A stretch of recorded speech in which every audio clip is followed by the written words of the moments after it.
Ken Honda itu disebut sebagai Warren Buffett-nya Jepang. Saya sempat belajar dari Ken Honda. Orang itu bilang, orang itu kadang-kadang punya impian yang dia sebutkan kondisi, dia pengen duit 1 miliar per bulan misalnya. Oke. Pas ditanya, kamu pengen apa sih sebenarnya? Aku cuma pengen jalan-jalan keliling dunia. Nah, bisa jadi keliling dunia itu sebenarnya nggak butuh 1 miliar per bulan gitu. Yes. Nice. Betul. Jadi itu karena berarti dia memang nggak punya money containernya. Ya, Betul. impian untuk keliling dunia itu adalah money container. Nah, dan happen to be ya, mungkin teman-teman juga banyak nggak tahu ceritanya ya. Kita dengan sengaja membangun money container, Mas. Betul. Gitu. Dalam banyak fase kan kita bilang kalau kita turn Problem into project. turn problem into project. Nah, turn problem into project yang kita maksud ini adalah kita membuat money container dengan sengaja. Betul, kita cari perkara Gitu. quote on quote. Yes, kita banyak fase di hidup kita di mana oke, yang ini udah lumayan jalan nih, bisnis nih kita kayaknya nggak ngapa-ngapain juga udah mulai pasif gitu ya, income-nya masuk terus. Wah, ini gawat nih Mas, kan gitu kan. Ini kita nggak ngapa-ngapain setahun penuh tetap terima income nih gitu.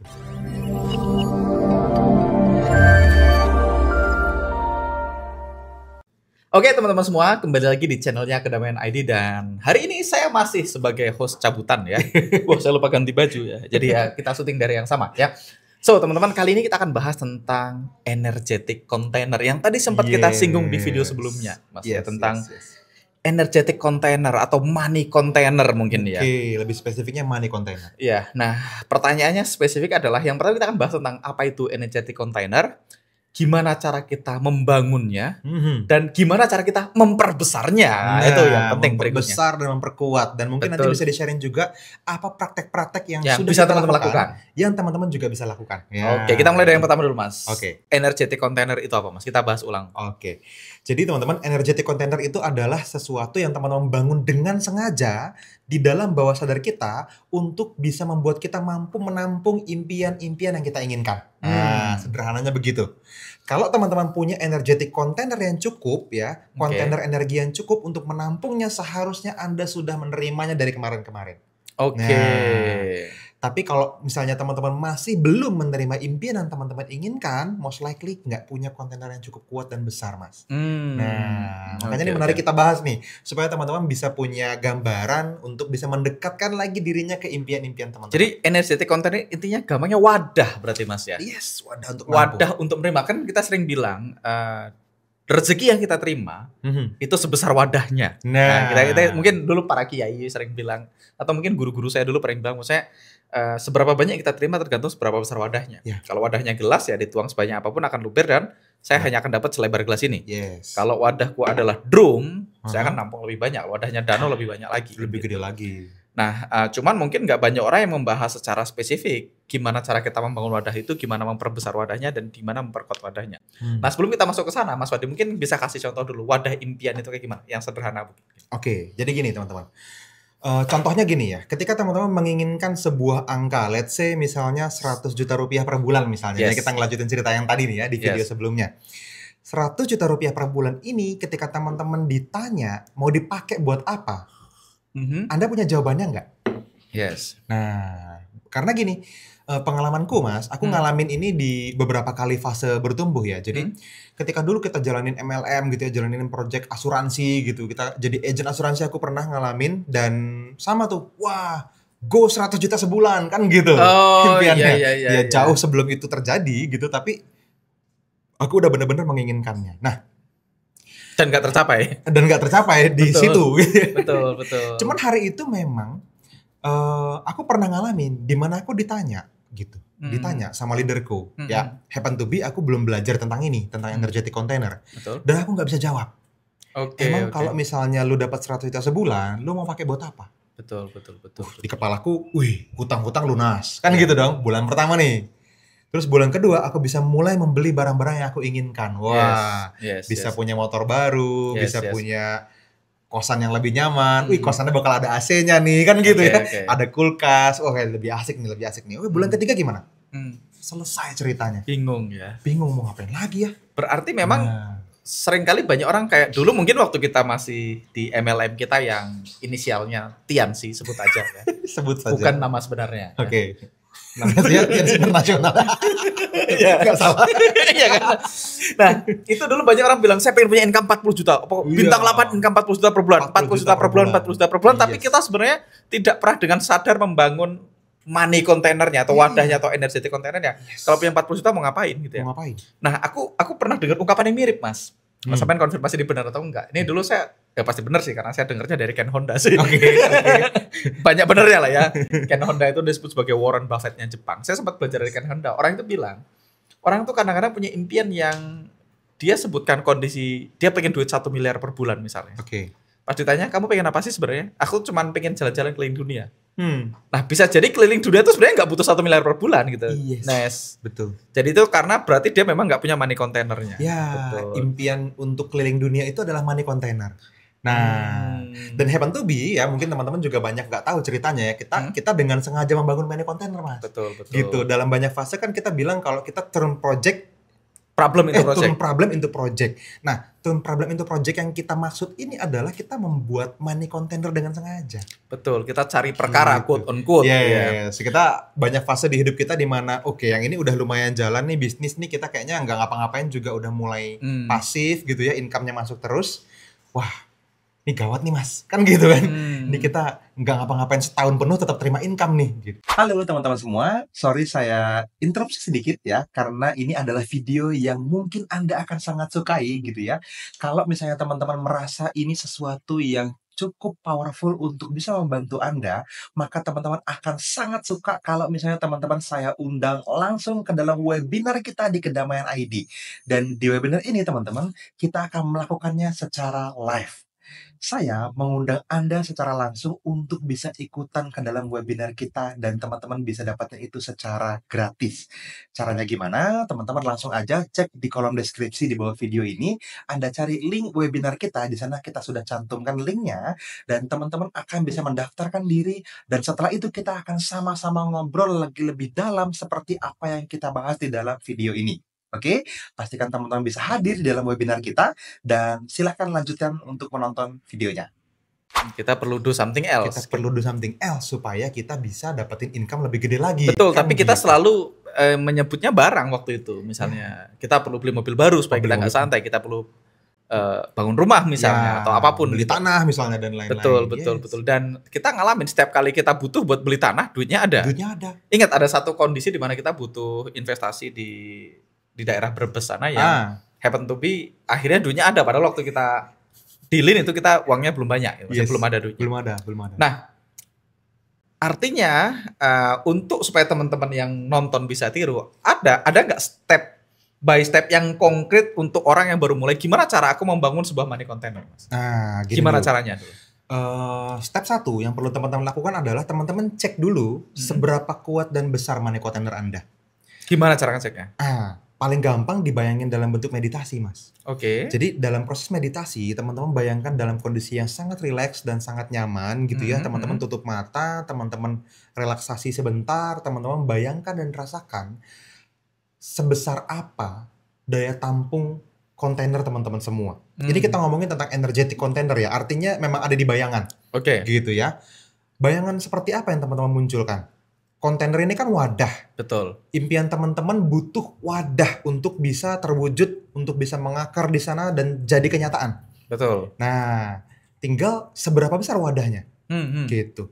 Yang saya lakukan, teman-teman, dari awalnya saya sadari bahwa money container saya tadi, itu bayangannya Mas tadinya, saya ngebayangin gitu ya, kayak, mungkin ini bisa sebesar kolam renang nih, banyak nih.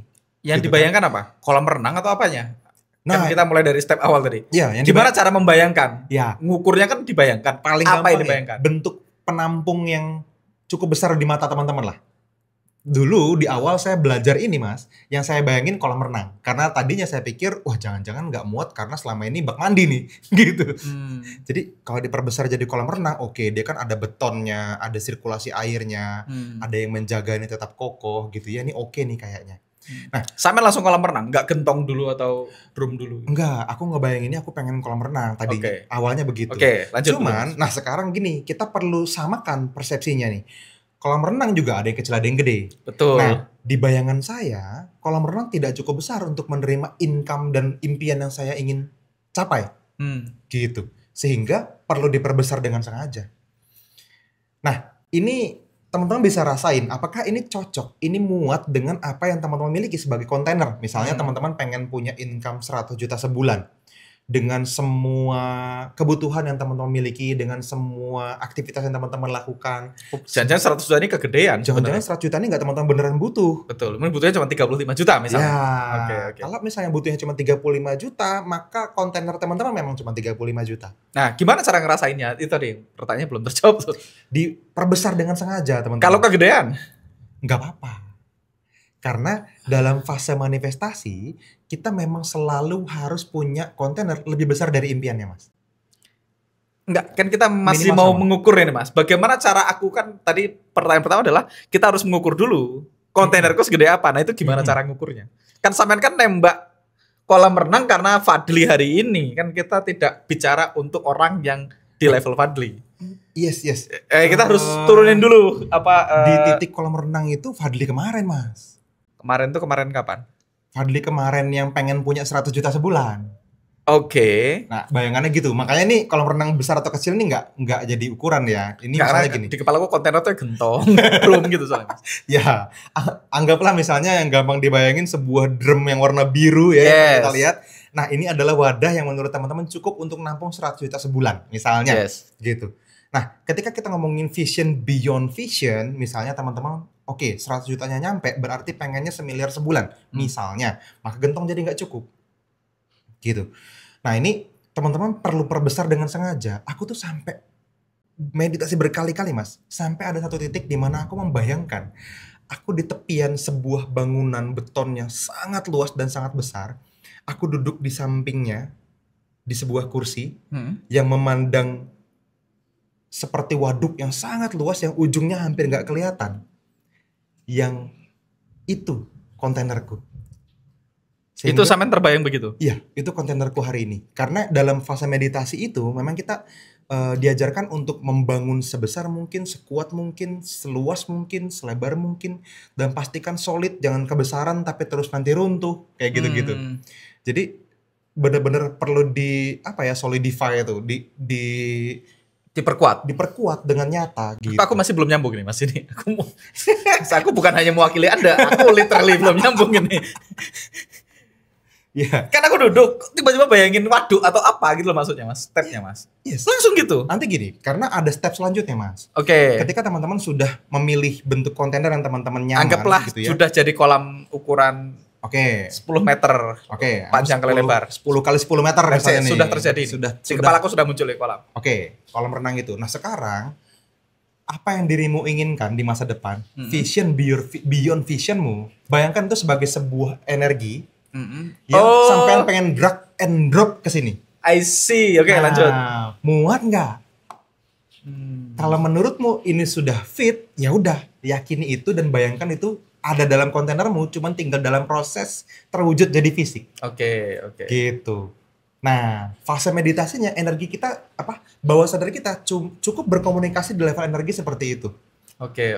Ketika nanti akan berasa lah ini. Oh, ini kayaknya kurang gede deh. Iya. Oh, ini kayaknya kegedean deh. Iya, betul.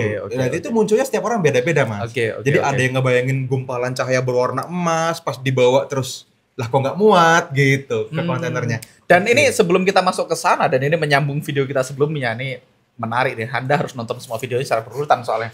Tadi kan kita bahas tentang sebelum kita masuk ke money container dulu Mas ya. Kita mundur sebentar ke video kita sebelumnya tentang membayangkan impian-impian kita tadi ya. Mungkin akan ada orang yang sama membayangkan money container dan impian, dia akan bilang, tapi aku tuh susah Mas membayangkan naik mobil baru, membayangkan emas kayak gitu-gitu. Ada susah membayangkan kan gitu kan. Orang kadang bayangkan kolam itu muncul di kepala orang aneh-aneh kan gitu. Nah, itu gimana? Ya.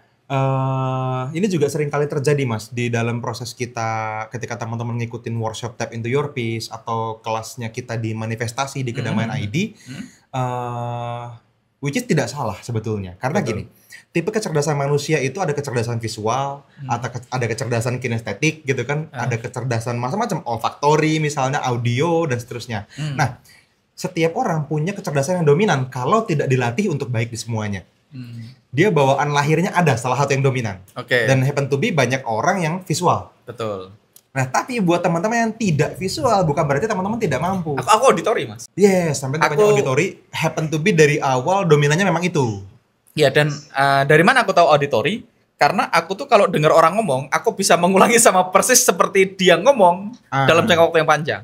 Dan di awal, bukan masa nggak yang sekarang nih ya, Iya. dirimu kesulitan untuk visualisasi nggak? Betul, dulu. Memang kesulitan? Betul. Memang kecerdasan bawaanmu auditori. Tapi itu adalah trainable skill ternyata. Trainable skill. Nah, terus habis itu aku latihan. Waktu itu aku ambil kelas tentang meditasi. Namanya Silva ya, kelasnya Silva. Ultramind System, yes. Ya, aku ikut Silva tuh mulai belajar disuruh bayangin kursi melayang gitu-gitu. Diganti warna kursinya gitu. Nah, lama-lama bisa. Jadi ini juga buat teman-teman yang merasa susah membayangkan, ya ini adalah proses juga sama kayak tadi syukur, memaafkan, termasuk compassion ini adalah trainable skill-skill yang bisa dilatih. Jadi visualisasi itu juga skill. Aku dulu susah banget bayangin nih, Mas. Bayangkan Anda berada di tempat yang sangat nyaman gitu, di pinggir pantai, ganti-ganti terus aku, Mas. Tapi sekarang bisa. Aku juga ngalamin, Mas. Tapi aku gampang membayangkan, cuman aku sering kali bingung. Nah, itu juga kesalahan banyak orang tuh. Bayangkan menuruni anak tangga, bentar-bentar ini tangganya kayu apa besi apa tangga di hotel ya, kayak gitu. Nah, teman-teman nggak perlu pusing dengan itu, karena yang penting adalah koneksi perasaannya. Dan itu pun nanti pada akhirnya setelah kita melakukannya cukup lama, nanti lama-lama kita akan membentuk diri. Aku dulu tuh susah membayangkan cahaya. Benar. Itu sesuatu yang susah dulu buat aku. Tapi sekarang udah bisa. Jadi memang itu trainable skill ya buat teman-teman. Tadi daripada teman-teman bingung, aduh nanti bayangin apa nih, tak kasih antivirus dulu bahwasanya. Yes, itu akan terjadi, tapi latihan yang banyak. Dan ya ikutin prosesnya aja sementara gitu ya. Jadi memang itu trainable skill. Nah, minimal teman-teman punya keyakinan itu dulu ya, bahwa ini bisa dilatih dan pada waktunya teman-teman nggak lama kok, cuman kayak 3, 4, 5 kali mungkin habis itu udah ini kok. Nggak harus berbulan-bulan. Tarik tadi emasnya masuk ke dalam itunya, ke dalam wadahnya atau kontainer energinya tadi. Di situ. Nah, terus abis itu ngapain? Dicek perasaannya atau gimana? Dicek perasaannya. Ketika teman-teman sudah yakin ini bisa ditampung, teman-teman, maka teman-teman tinggal pertahankan keyakinan itu aja, Mas. Yang terus dikerjain bareng sama PR-PR dari video-video sebelumnya kita yang tadi. Jadi tetap meditasinya dijalanin gitu ya, tetap bahagia hari ini, tetap punya visi gitu, tetap jalanin visi di atas visi dikerjain, dan tetap siapin energetic containernya ini. Lanjut, Mas. Setelah itu, setelah meditasi, apa yang bisa dilakukan untuk memperbesar energetic containernya? Ketika teman-teman sudah tahu ukurannya kan? Sudah tahu ukurannya ya, itu udah selesai, Mas. Itu sudah cukup. Teman-teman sudah punya wadah yang menurut teman-teman yakini muat untuk nampung. Jadi perlu di double check, pastiin ketika teman-teman bayangkan visi di atas visi, ya ini visi level 2 ya berarti ya, impian level 2, yang ketika teman-teman bayangkan, kan tadi di visi di atas visi kan teman-teman diarahin untuk merasakan beneran terjadi di kenyataan. Betul. Di masa depan teman-teman lihat rasanya rasain sekarang kan gitu ya. Jadi ditarik ke hari ini. Nah, setelah teman-teman udah ngerasain nih, Mas, hari ini, kalau itu diwujudkan terjadi dalam bentuk energi gitu ya, menurut teman-teman Anda versus impian itu pasti kebayang impiannya lebih gede nih. Betul. Nah, impian dengan energi sebesar itu kalau ditaruh di kontainer Anda dan muat, itu udah selesai. Gitu. Udah aman. Tapi teman-teman tetap boleh melakukan penguatan gitu, karena semakin teman-teman cobain cek lagi, nanti ada aja tuh kayak misalnya mungkin perlu ditambahin perlu dikokohin sebelah sini, mungkin ada yang bocor enggak, kayak gitu-gitu. Itu tuh semuanya di fase meditasi dilakukannya. Di fase meditasi dilakukannya. Soalnya aku dulu belajar tentang kontainer itu, tapi lebih kayak kemarin waktu ngobrol sama Mas Hendra yang dari Ngajelos itu tentang kayak membangun kebutuhan gitu, Mas. Betul. Secara praktek itu, Mas. Ya. Secara praktek. Tadi kan ada praktek dari meditasi, berarti praktek ilmunya. Praktek ilmu bumia nih yang perlu dilakukan, berarti kita perlu dengan sadar tahu apa yang kita inginkan dan kita membangun kebutuhannya. Gitu. Membangun kebutuhannya. At least teman-teman bisa menjawab pertanyaan itu dengan sangat jelas dan kebutuhannya menjadi lifestyle loh. Betul. Gitu. Nah, ini kemarin aku nonton tentang ilmu rokok, Mas. Nah, ini yang dibahas sama Gus Banan kemarin. Nah, ini mungkin saya kasih komen, apakah ini juga yang termasuk dengan energetic container? Tapi kan beliau nggak bahas versi meditasinya ya. Beliau cuma bahas versi gini ya. Jadi dia bilang salah satu cara supaya kita membangun kebutuhan tadi adalah ilmu rokok tadi, Mas. Aku nggak pegang rokok, anggap aja ini rokok ya. Nah, jadi ilmu rokok tuh gini. Orang yang rokok gitu, Mas. orang yang rokok itu akan berusaha ngerokok apapun yang terjadi. Oke. Sepakat ya Mas? Iya. Dia punya duit 50.000 dia akan beli rokok. Iya. Rokoknya 30.000 gitu maksudnya. Dia mendingan nggak makan supaya nggak ngerokok. Kalau bener-bener nggak punya duit, dia akan nyari puntung rokok. Dia akan numpang rokok temennya. Artinya dia akan Cari cara. patriotisme terhadap rokok. Jadi rokok ini sesuatu yang harus ada dan perlu ada. Oke. Nah, ketika rokok ini jadi kebutuhan, sangat patriotisme tadi, kata beliau nanti alam semesta akan memandang rokok ini sebagai kebutuhanmu. Dan dia akan mencari jalan supaya ini selalu tercukupi. Yes. Dalam artian, orang yang rokok, misalnya dia punya tiap hari ngerokok, ketika dia berhenti merokok karena alasan penghematan, dia tetap nggak punya duit. Yes. Kebayang nggak? Yes. Jadi misalnya gini, rokoknya kan let's say 1 juta sebulan. Oke, anggaplah Atau 40.000 sebungkus, dia sebulan 30 bungkus, berarti sebulan 1,2 juta. Teorinya, kalau dia berhenti merokok, tiap bulan beli 1 gram emas, setahun dia punya 12 gram gitu ya. 10 sampai 12 gram emas, teorinya gitu. Tapi ketika orang berhenti merokok gara-gara alasan penghematan, emasnya nggak ada kok gitu. Kebayang nggak? Iya. Kayak orang dulu sering bilang bercandaan di bis itu, tapi tahu nggak? Ada seorang ada seorang siswa, anak sekolah Mas. Dia lagi di bis, terus dia lagi ngerokok. Terus di depannya ada bapak-bapak baca koran. Nak, kamu ngerokok ya? Iya, rokoknya apa? Merek X kita.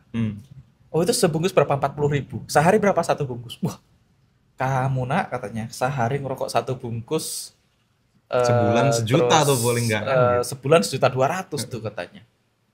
Setahun berarti berapa tuh? 1.200.000 setahun 12 juta, 14 juta lah misalnya. 14 juta. 10 tahun 140 juta. Nah, iya, kalau kamu udah ngerokok berapa? 5 tahun, 6 tahun gitu. Wah, kamu bisa beli mobil second ya. gitu. Gak perlu naik bis, bapaknya bilang gitu. Terus anaknya langsung bilang, oh berarti bapak ngerokok dong. Enggak, saya nggak ngerokok lah. Mobilnya mana kata dia gitu. Kata dia juga naik bis. Dia naik bis yang sama. Nah, tapi ini kan bercandaan yang sering kita dengar. Berarti kata Gus Banan, karena rokok itu udah jadi needs yang dibaca alam semesta, Mas Fadli butuh rokok. Dengan asumsi itu, maka rokokmu akan selalu tercukupi dan rokokmu tidak akan mengganggu jatah jajan anakmu dan jatah istrimu. Betul. Itu karena dia sebenarnya sudah membangun wadahnya, membangun energetic containernya. Yes. Oh, I see. Yes. Gitu. Kenapa rokok itu yang paling mudah dipahami sama teman-teman. Jadi ketika kita butuh, maka kita pasti dapat. Dan itu aku yakin dialamin sama sebagian besar orang tua, Mas. Maksudnya orang tuamu, orang tua teman-teman, dan orang tuanya banyak orang. Atau teman-teman yang hari ini orang tua yang punya anak sekolah, atau punya anak kuliah dan kerja, kalau dipikir secara jurus matematika harusnya hari ini nggak hidup Anda kan gitu. Betul ya Mas? Iya kan? Iya. Harusnya nggak hidup loh. Total income dan potensi pengeluaran ini nggak masuk akal. Dan bertahun-tahun begitu selamat. Iya.